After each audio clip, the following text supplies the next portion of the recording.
ठाणे महापालिकेमध्ये भाजप आणि शिवसेनेमध्ये खडाजंगी झाल्याचं पाहायला मिळालं।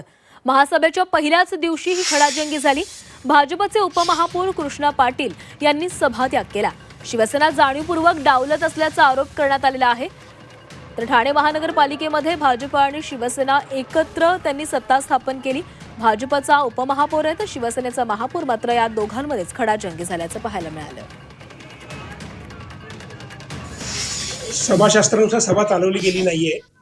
एखाद्या ज्येष्ठ सदस्याला बोलायला द्यायचं आणि ज्या सदस्यांनी लेखी लक्षवेधी असतील किंवा प्रश्न उत्तर मांडलेले आहेत त्यांना बोलू द्यायचं नाही।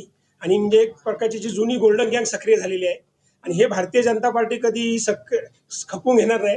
फेरीवाला असा इतका ज्वलंत प्रश्न ठाण्यासाठी झालेला आहे। म्हणजे स्थानिक फेरीवाले असतील त्याला आमचा विरोध नाहीये, पण जे बाहेरून फेरीवाले येतात किंवा फुटपाथवरती अतिक्रमण करतात, दादागिरी करतात, म्हणजे परवाच मुंब्रा इथे एका अधिकाऱ्यावरती काहीतरी हल्ला झाला, म्हणजे आता आपण ठाण्यामध्ये खून पडण्याची वाट बघतोय का? म्हणजे या सगळ्या लोकांची दादागिरी इतकी वाढलेली आहे ती कुठेतरी रोखली पाहिजे। फेरीवाला धोरण अंमलात आणलं पाहिजे। हे सगळे आमचे विषय होते जे आम्ही ठाणेकरांचेच विषय मांडतोय, पण तरी आम्हाला बोलून दिलं जाते। हे दुर्दैव म्हणावं लागेल आणि याचा आम्ही कडक शब्दात निषेध करतो आणि जसं मी म्हटलं पुढच्या वेळी हे आम्ही खपून घेणार नाही।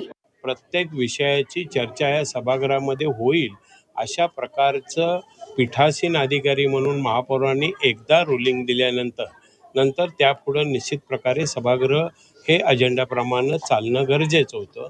बाकी सभागृहामध्ये कोणाचीही गळचेपी केली जाणार नाही।